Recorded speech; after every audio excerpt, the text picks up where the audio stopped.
राज्यात अनेक ठिकाणी मुसळधार पावसाचा इशारा। रायगड आणि रत्नागिरीला रेड अलर्ट तर ठाण्याला ऑरेंज अलर्टचा इशारा।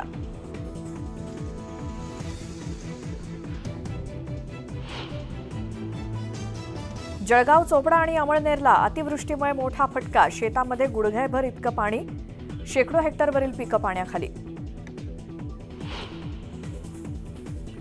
जळगावच्या यावल भागात पावसानंतरही पाणी टंचाईच्या झळा।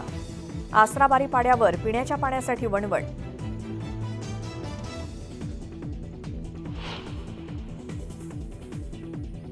वादग्रस्त ट्रेनी IAS अधिकारी पूजा खेडकर यांची वाशिम पोलिसांकडून 3 तास चौकशी। अधिकाऱ्यांचा माध्यमांशी बोलण्यास नकार।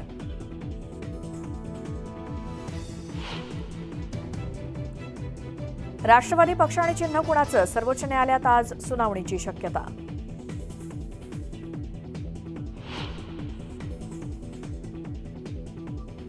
अजित पवारांचं विधान म्हणजे शिळ्या कढीला ऊत आणण्याचा प्रकार। चर्चा केल्यानंतर पक्ष सोडल्याच्या विधानावरून लंकेंचा टोला।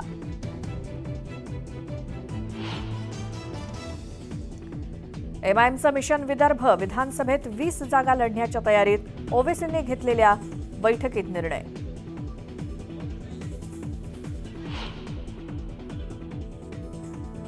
विशाळगड अतिक्रमणमुक्त मोहिमेला यश। जिल्हा प्रशासनाकडून गडावरील अतिक्रमण हटवण्यास सुरुवात।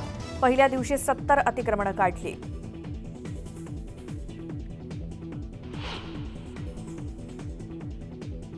पंढरपूरला जाणाऱ्या खासगी बसचा एक्सप्रेसवेवर भीषण अपघात।